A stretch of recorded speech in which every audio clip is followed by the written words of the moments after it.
Terima kasih Anda masih bersama kami dalam Sapa Indonesia Pagi. Saudara, akibat paparan kabut asap dari Karhutla di Provinsi Riau, jumlah pasien penyakit infeksi saluran pernafasan akut atau ISPA meningkat. Di Puskesmas Sidomulyo, Pekanbaru, dalam 3 hari jumlah pasien ISPA mencapai 11 orang, mulai dari anak-anak hingga dewasa. Pasien mengeluhkan batuk, flu, dan juga sesak napas. Kalau untuk saat ini laporan penyakit ISPA-nya ada, diagnosa penyakit ISPA-nya ada, tapi memang saya nggak tahu juga akibat dari kabut asap apa enggaknya. Penglihatan saya di laporan memang untuk minggu ini dari hari Senin sampai hari Rabu ini udah hampir 11 orang Pak yang terdiagnosa penyakit ISPA. Mengatasi dampak kabut asap akibat meluasnya kebakaran hutan dan lahan di Riau, Badan Nasional Penanggulangan Bencana atau BNPB bersama BMKG melaksanakan operasi modifikasi cuaca. Pesawat jenis Karavan melakukan modifikasi cuaca dari Bandara Rosmin Nuryadin, Pekanbaru. Operasi ini dilakukan untuk menyemai awan agar terjadi hujan di wilayah Provinsi Riau. Pesawat ini mampu melakukan penyemaian garam di udara sebanyak 3 kali dalam sehari. Konsentrasi penyemaian dilakukan di wilayah udara Indragiri Hulu, Indragiri Hilir, Kuantan Singingi, Rokan Hulu, Rokan Hilir, Kota Dumai, dan juga Kampar. Pada saat ini sudah kita laksanakan sampai ada 2 pesawat. Setiap hari satu pesawat bisa mencapai 3 kali penerbangan untuk menyiram garam sehingga bisa menurunkan hujan dan mengurangi kebakaran dan bisa menyimpan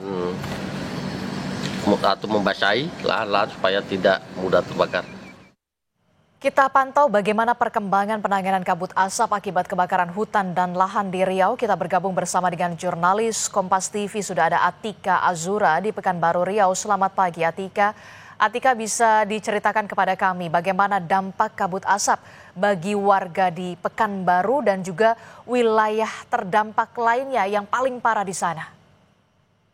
Baik, selamat pagi saudara, melaporkan langsung dari Kota Pekanbaru Riau. Saat ini saya berada di Kota Pekanbaru, di mana Kota Pekanbaru sendiri untuk ke lokasi kebakaran hutan dan lahan yaitu selama 4 jam menggunakan jalur darat. Untuk itu saya mengabarkan saat ini untuk kebakaran hutan dan lahan yang terjadi paling besar dan paling luas itu berada di Kabupaten Rokan Hulu serta Rokan Hilir.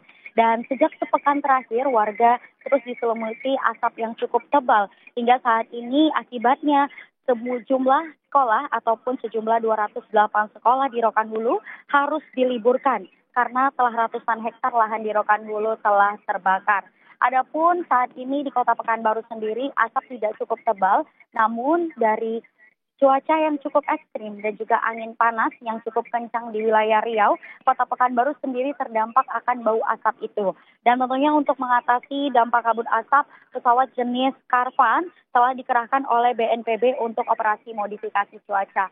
Untuk saat itu, aktivitas masyarakat di Provinsi Riau sendiri tentunya cukup terganggu, di mana aktivitas sekolah di Kabupaten Rokan Hulu telah lumpuh, dan aktivitas masyarakat di Kota Pekanbaru sendiri memang cukup terganggu dari segi kesehatan. Karena telah kami pantau di Puskesmas Sidomulyo, dari hari Senin sampai hari Rabu, adanya peningkatan di jumlah pasien yang mengidap penyakit ISPA.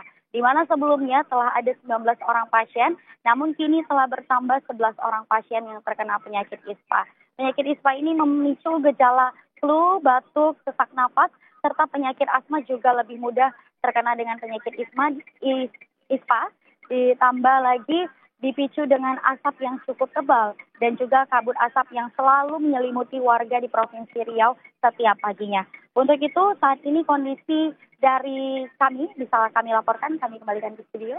Oke, jadi dampak kabut asap yang paling parah ini berada di wilayah Rokan Hulu, bahkan aktivitas belajar mengajar di sekolah harus dihentikan karena tebalnya kabut asap. Nah, Atika, bagaimana dengan perkembangan penanganan kebakaran hutan dan juga lahan di Provinsi Riau? Apa saja yang kemudian sudah dilakukan oleh pemerintah setempat?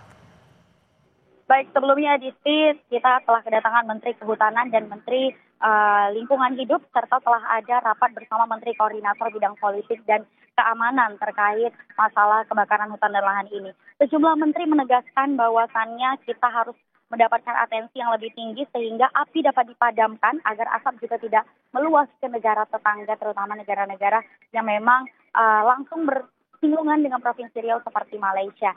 Selain itu, pemerintah Provinsi Riau sendiri didukung dengan Menteri Lingkungan, didukung dengan Menteri Kehutanan dan juga BNPB serta BMKG telah merancang modifikasi cuaca sehingga diharapkan ini dapat menghentikan titik-titik api yang ada di wilayah Provinsi Riau. Karena bisa diketahui Adisti bahwasannya kebakaran hutan dan lahan ini juga cukup sulit dijangkau oleh kita dan juga petugas tim gabungan karena sejumlah lahan dan hutan yang terbakar berada di wilayah yang cukup ekstrim dan tidak dapat dijangkau. Sehingga diperlukan waterbombing yang langsung dilakukan oleh helikopter untuk dapat memadamkan api di wilayah-wilayah tersebut.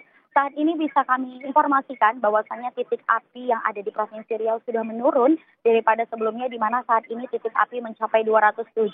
Namun kabar buruknya adalah cuaca yang ekstrim, angin panas membuat kobaran api dan juga asap langsung menyebar ke wilayah-wilayah Provinsi Riau lainnya. Sehingga hal ini pula yang menyebabkan belum ada penurunan dari kabut asap itu sendiri. Dan tentunya akibat dari kabut asap ini tentunya adalah salah satunya lumpuhnya aktivitas masyarakat. Namun selain itu Adisti perlu kami sampaikan bahwasannya dari Polda Riau telah menangkap 44 orang tersangka dari 35 laporan polisi yang sengaja membakar lahan untuk membuka lahan baru untuk perkebunan sawit. Hal ini dimanfaatkan oleh petani-petani liar dan nakal yang sengaja membakar lahan-lahan tersebut supaya bisa membuka lahan-lahan baru untuk perkebunan sawit mereka. Dan tentunya Polda dari Riau sendiri akan mengusut tuntas siapa saja pelaku-pelaku yang sengaja membakar lahan hingga menyebabkan polusi asap di kepulauan di Provinsi Riau dan juga sejumlah wilayah-wilayah di Riau. Seperti itu, Adisti. Baik, terima kasih informasinya jurnalis Kompas TV Atika Azura dan juga juru kamera Delka di Pekanbaru, Provinsi Riau. Terima kasih dan selamat bertugas kembali.